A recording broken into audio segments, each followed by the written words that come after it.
ഫിത്തർ സക്കാത്തിനെ കുറിച്ച് നമുക്കെല്ലാം അറിയാമെങ്കിലും ഇന്നും നമ്മളിൽ പലർക്കും പല തെറ്റിദ്ധാരണകളുണ്ട്. യഥാർത്ഥത്തിൽ ഫിത്തർ സക്കാത്ത് കൊണ്ട് എന്താണ് ഉദ്ദേശിക്കുന്നത്? സക്കാത്തുൽ ഫിത്ർ കൊണ്ട് ഉദ്ദേശിക്കുന്നത് പെരുന്നാൾ ദിവസം ദരിദ്രന്റെ ആവശ്യങ്ങൾ നിറവേറ്റലാണ്.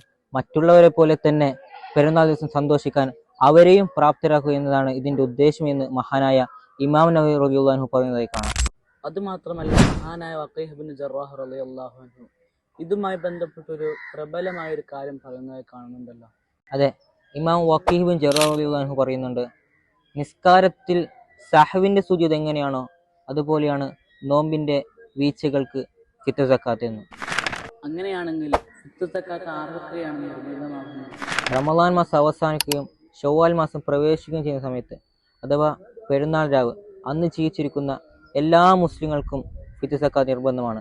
തനിക്കും തന്നെ ആശ്രയിക്കുന്നവർക്കും പെരുന്നാൾ ദിവസത്തെ ഭക്ഷണവും മറ്റ് അത്യാവശ്യ ചെലവുകളും കഴിഞ്ഞ് ബാക്കി ഉണ്ടെങ്കിൽ അവർക്ക് ഫിത്ർ സക്കാത്ത് നൽകൽ നിർബന്ധമാണ്. ഈ ഫിത്ർ സക്കാത്ത് എപ്പോഴാണ് നൽകേണ്ടത്?